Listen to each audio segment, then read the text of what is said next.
we welcome you to our program, Welcome to Studio One. In this edition, we have for you India's Nobel Peace Laureate for the year 2014, Kailash Satyarthi.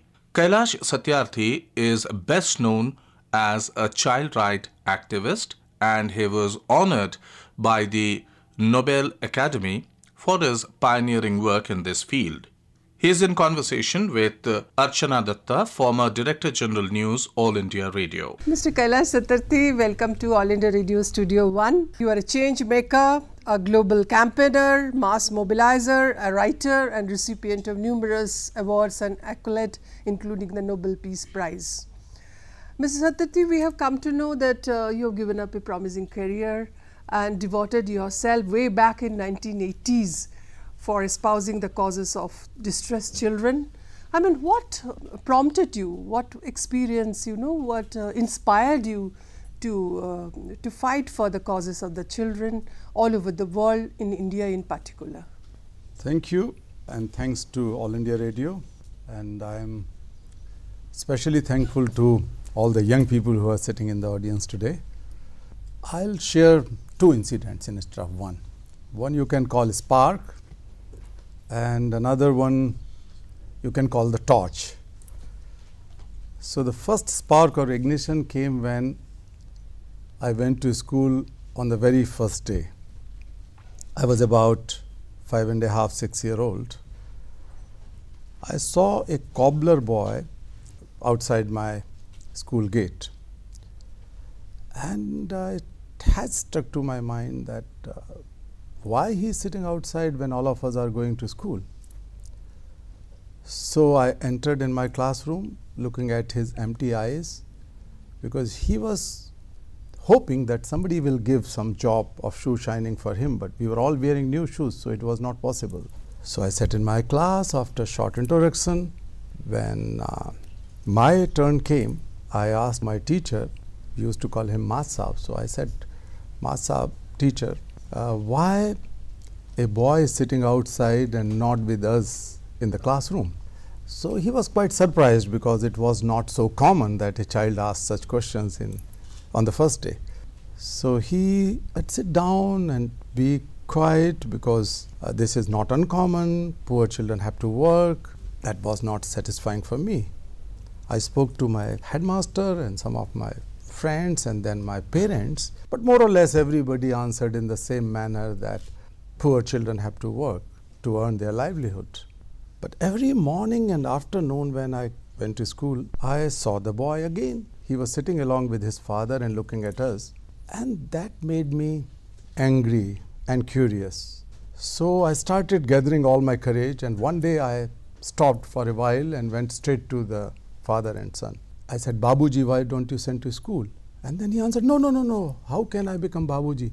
Aap Babuji hain, because of the caste hierarchy. He said, Babuji, I never thought about it. It was always like that. My grandfather, I, my son, everybody started working since childhood. And then the second part of his answer, Archana ji, was a kind of challenge for me and for whole my life. Sir, you don't know that we are born to work. I refused to accept that day that some children are born to work at the cost of their childhood, their freedom, their education, their health, everything.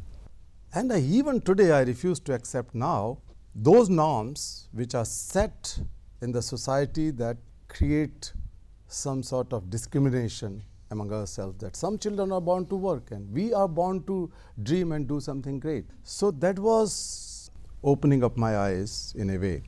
Then I put my time and efforts in studying. I was good at my class and schools, so my parents thought that I should become an engineer. That I did.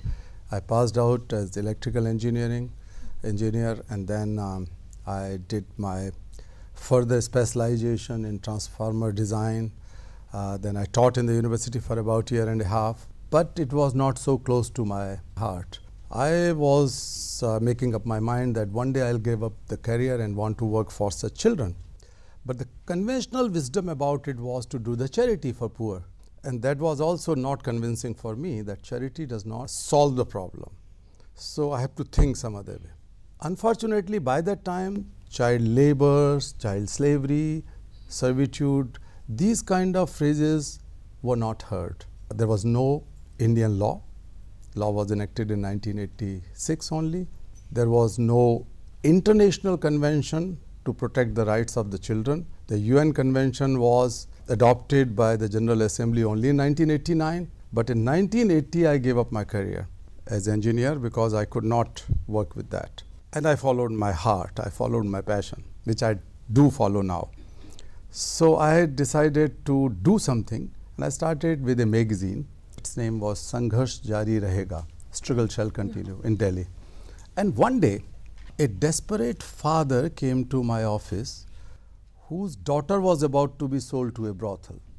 And when he narrated his story, I was shocked.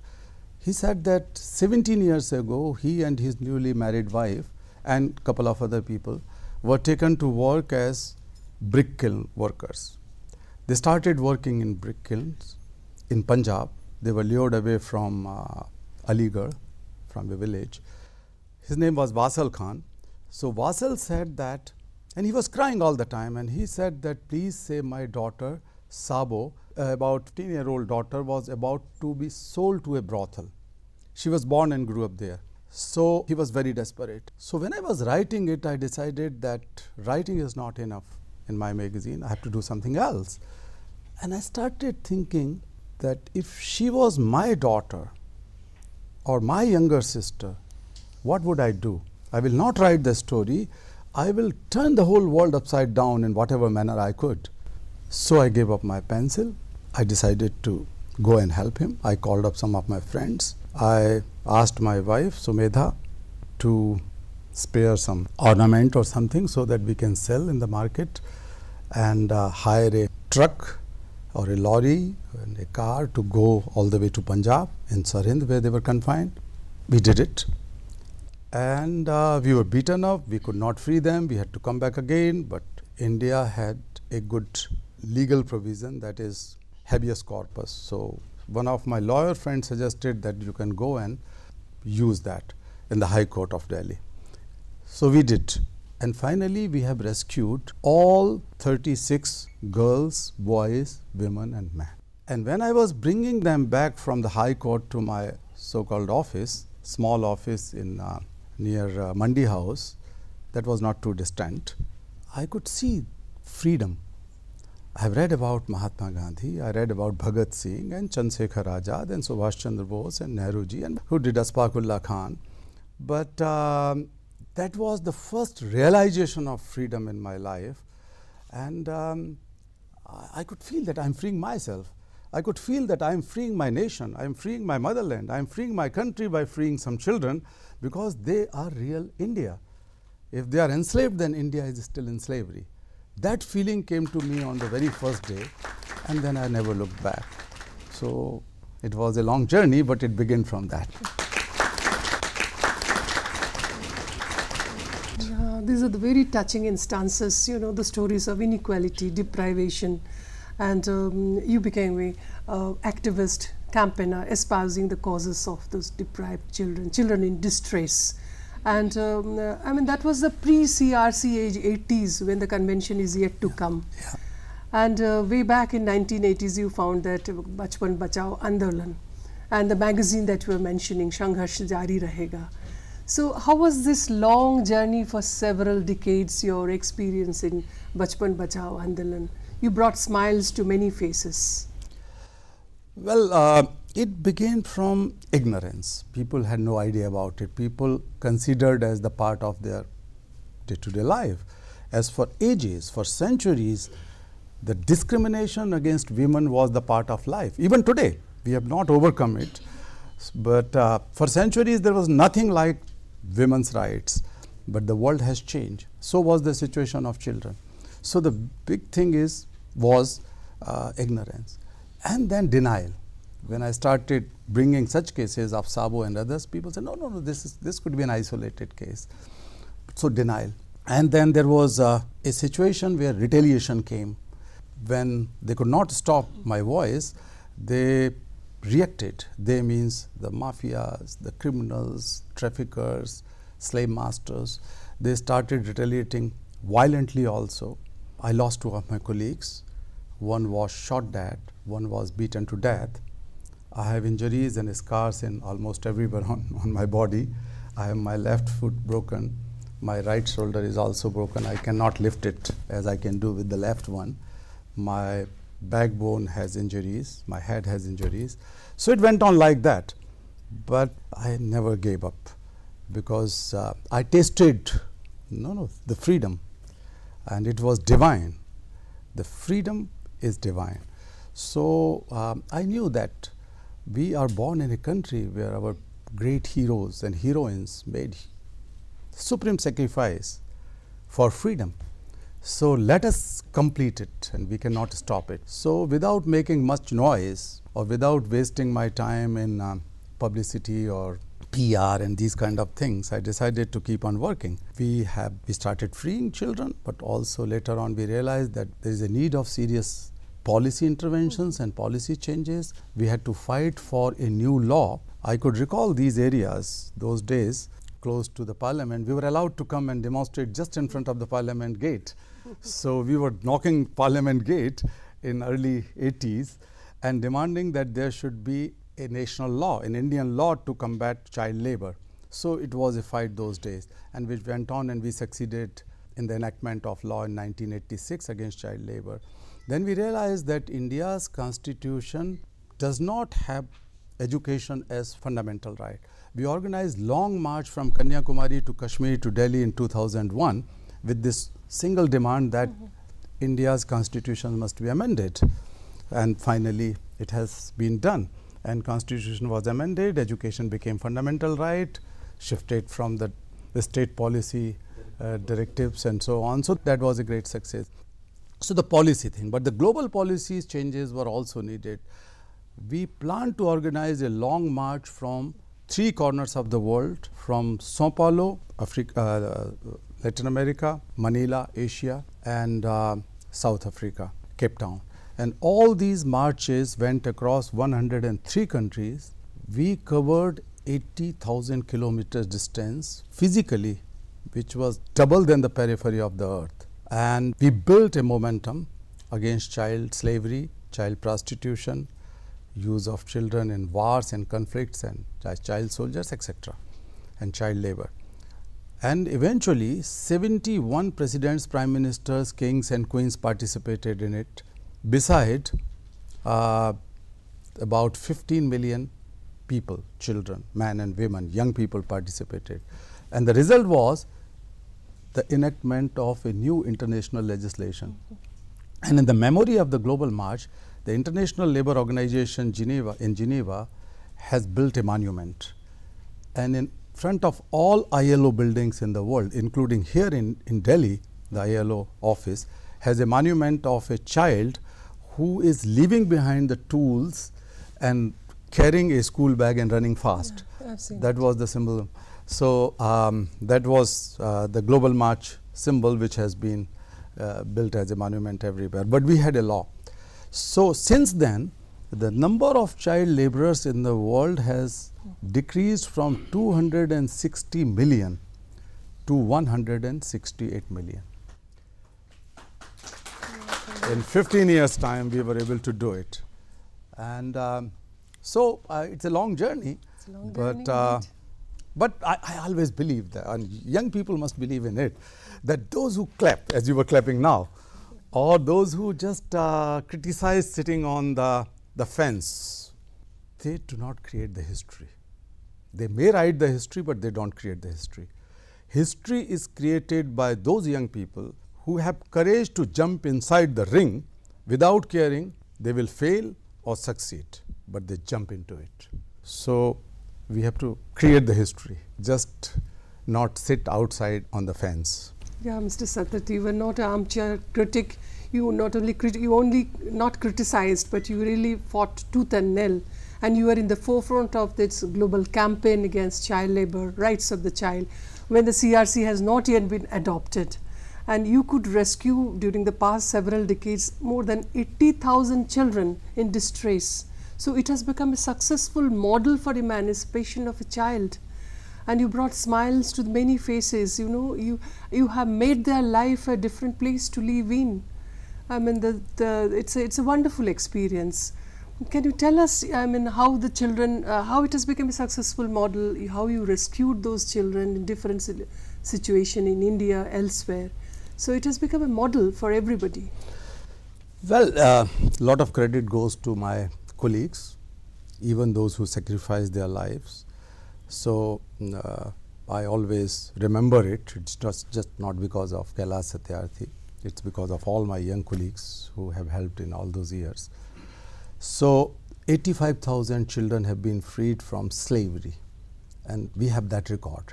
But there were many more children who were freed, but we don't have the legal interventions. These children have been freed legally with the help of judiciary and police, and sometimes Labor Department also. So that has been the official number of freeing the children. 85,000. 85,000. So we, 2 or 3 things we kept in mind. One is that there were laws in India, but if there were no laws, definitely the constitutional provisions were there. So how to make of those constitutional provisions and laws in action, because they remain dormant. Yeah. And normally the laws who are enacted in favor of poor people remain underutilized or unutilized, and sometimes misused or manipulated, because the poor people don't have, the most deprived people don't have power. So somebody has to speak on their behalf and work on their behalf by way of empowering them and involving them. So we worked under India's constitutional provisions. That was very, very important. We never, so that was first very important thing, because we did not do anything which went beyond the constitutional parameters and limitations. So we kept in mind. Secondly, I was always a very staunch believer of non-violence. So fighting with the mafias and criminals and slave masters was not easy, because it was direct fight. They could kill me, they killed my people, they could kill me dozens of times, but I never reacted violently. I never ever thought against them violently that I have to take a revenge later on, because if I would have started taking revenge from those people, then my whole work has diverted and I kept on fighting with 1% or 2% or 10% in whole my life. So I thought that I must take it on in a different way. I have to change those situations and systems which are creating slavery, instead of just indulging into petty fights with those who are attacking me. I never used any even can or stick in my hand. So the non-violent thing has worked. And slowly I started believing in the power of individual, the moral power. No comparison with the moral power. And everybody has it. Everybody has that spark. Why we are born, why God has given us birth with some purpose, and we never find that purpose. That's why we just keep on going on in our life. So if we are able to find that purpose and able to devote ourselves with deepest conviction and honesty, then nobody can stop us. So that these things have worked. But of course, it was not an easy task. We have to think of their rehabilitation. So we have to fight with the authorities and campaign for good provisions for rehabilitation and education. We have to create our own rehabilitation centers. Now we have 3 rehabilitation centers, 1 for girls and 2 for boys.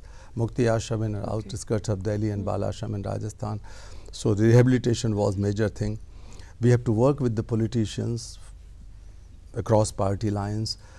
There are good politicians everywhere, so I believed in that positivity. I know the limitations also, but I tried to find out. Officers also, I could find good police officers. Though difficult, very difficult to find those people, but one has to keep an eye and use them in a way, strategically. So all these things worked in combination. Things, but basically it's the moral power, your power of conviction, that led you all the way. And Mr. Satyarthi, trafficking is still a big issue. I mean, the ILO, I was reading the other day that they want to wipe out the worst forms of trafficking by 2016, some kind of target they have set. I mean, though you have done and many others in the many parts of the globe they have done, but it's still not enough. What are the critical issues, areas that needs to be tackled, for curbing the menace, global menace, I will say, of trafficking of boys and girls in different parts of the world, India in particular? See, Archana ji, unfortunately, the human trafficking, or particularly the child trafficking, has emerged as the biggest illicit trade in the world.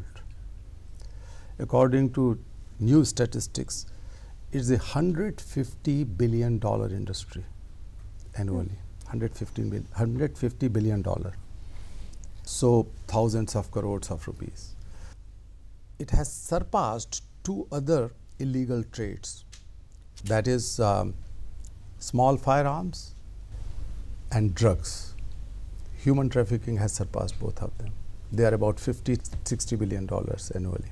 So a lot of people benefit at different levels, right from those people who are procuring them from their villages and harboring them, luring them away, transporting them, up to those people who are benefiting from them. But it's 100% profit for them, because if you pick up a girl and if you have to invest 5,000 rupees in Assam in picking up that girl and bringing to Delhi and selling it to Haryana or in Delhi for child prostitution or as child bride or child domestic help, then one can earn about 1 lakh rupees or 2 lakhs rupees. If she is sold for prostitution, then 2 lakhs rupees. So that money is almost full profit out of it. And then that profit is distributed to the people, sometimes to the local police, sometimes to the local politicians. It's a kind of chain. It's a chain, because it cannot run without the patronage of some authorities on the ground. I'll tell you, some time ago, we have freed the group of some girls, and we were organizing a march, and these girls were leading the march. Boys were also there against trafficking to sensitize the masses. And I was sitting in the evening after the day-long march in a corner, and some girls and boys were talking to each other. One asked, "My friend, could you tell me how much money you were sold for?" The girl said, "Maybe 5,000 rupees in the beginning. Then I don't know how much money has been earned later." A trafficking survivor. Then she was curious and asked to other girl, "What about you?" She said, "Oh, I am so lucky, I was sold for 10,000 rupees. What a tragedy. And then third girl said, "Oh, I think I was sold for 12,000, and she was clapping. And then suddenly I saw the tears in their eyes when someone asked, "How much a buffalo cost in your village?" All these girls looked at each other and they said, "Maybe 150,000 rupees, 1.5 lakh, 2 lakh. And I was in tears too. We live in a country of Durga. We live in a country of Saraswati. We worship them as the goddesses of wisdom, goddesses of Lakshmi, wealth, and goddess of power for centuries, And when our daughters say that we were sold for a lesser price than an animal, a buffalo is 10 times more than me, when a girl says, it exposes our hypocrisy. It's a challenge for everyone who believes in India, a challenge for everyone who believes in humanity and human rights. And for young people, it's a challenge. Our daughters, your sisters, your brothers are sold like that around us. You can go and see. Here in Delhi, number of placement agencies are cropping up everywhere. They are bringing girls like that from Nepal, but also from Assam, from Jharkhand, from Odisha, from different parts of India, in the garb of placement or recruitment. But eventually, many of these girls are sold for 20, 30, 40, 50,000 rupees, or 1 or 2 lakhs rupees in some cases at the top. But initially, 5,000 to 10,000 rupees. So that's a big illicit trade. And globally also. I work across 100 countries, to be precise 144 countries for so many years, in almost everywhere in Africa, almost everywhere in Latin America.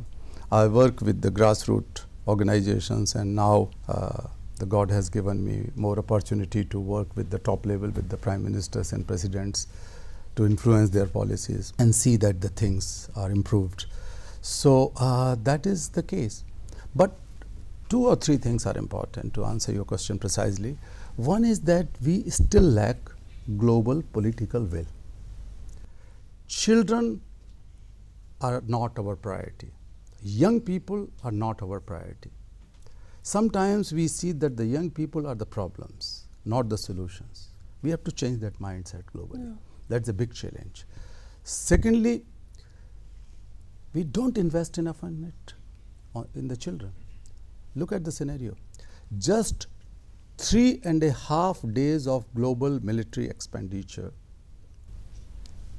can bring all children to schools.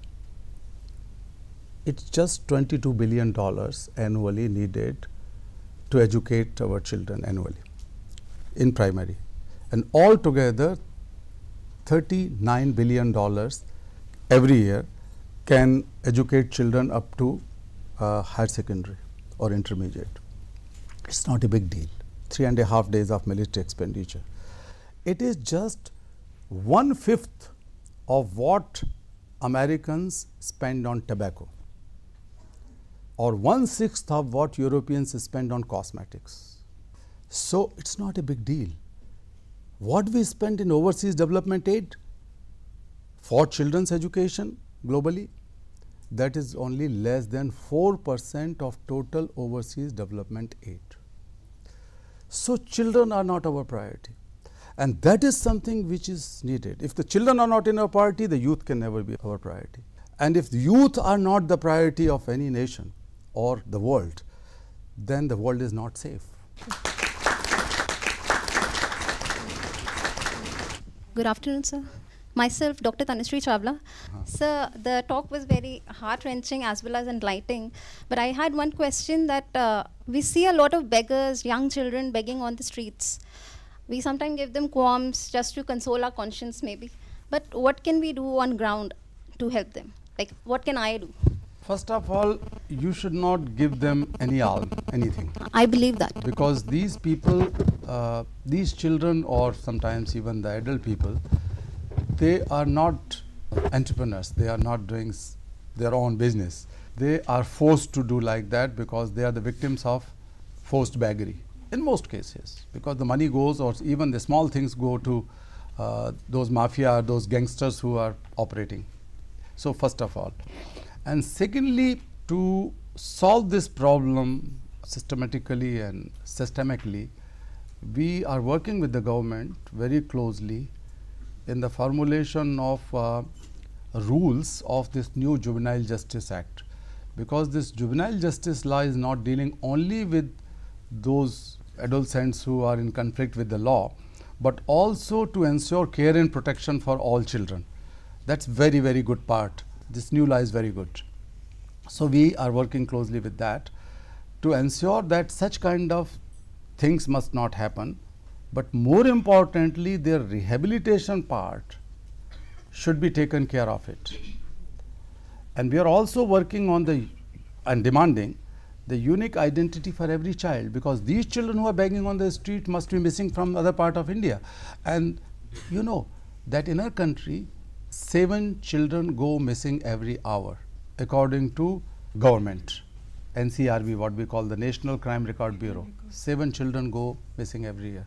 So it's a serious problem. So that their mothers are waiting somewhere in Bihar or in Uttar Pradesh or in Odisha or somewhere in other places in Tamil Nadu, and children are begging on the streets of Delhi or Mumbai. So that has to be stopped. So these children must be linked with their families and mothers first of all, because they must have their identity. So we are working on it also, but please don't give anything to those children. You had been listening to the first part of the conversation with Kailash Satyarthi, child rights activist and India's Nobel Peace Prize winner for the year 2014. He was in conversation with Archana Dutta, former Director General News, All India Radio.